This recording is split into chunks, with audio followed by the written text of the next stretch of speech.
జిల్లా అధ్యక్షులు సామంతపూడి పరమేశ్వరరావు ఆదివారం రాత్రి తీవ్రంగా గాయపడ్డారు.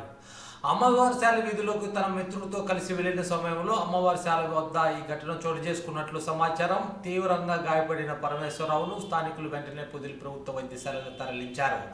అక్కడ ప్రమాద చిక్కుతో అనంతరం మెరుగైన వైద్యం కోసం ఒంగోలు తరలించారు. విషయం తెలుసుకున్న పోలీసులు ప్రభుత్వ వైద్యశాలకు చేరుకొని పరమేశ్వరరావు నుంచి స్టేట్మెంట్ నమోదు చేశారు.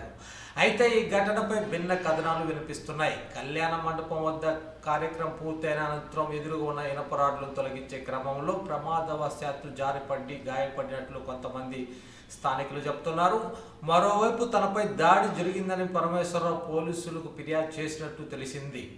గతంలో తన ఆక్రమణలు అన్యాయకాత్రం భూములకు సంబంధించి పలు కథనాలు రాశానని, వాటి కారణంగా తనకు ముప్పు ఉందని ఆయన పోలీసు దృష్టికి తీసుకెళ్లినట్లు సమాచారం. తనపై ఎవరైనా దాడి చేశారా లేక ప్రమాదవశాత్తు గాయపడ్డాడా అనే అంశంపై సమగ్ర దర్యాప్తు జరిపి వాస్తవాలను వెలుగులోకి తీసుకురావాలని పరమేశ్వరరావు కోరినట్లు తెలుస్తుంది. ప్రస్తుతం పోలీసులు అన్ని కోణాల్లో దర్యాప్తు చేస్తున్నారు. ఈ ఘటనకు సంబంధించిన పూర్తి వివరాలు పోలీసు విచారణ అనంతరం వెల్లడి కానున్నాయి.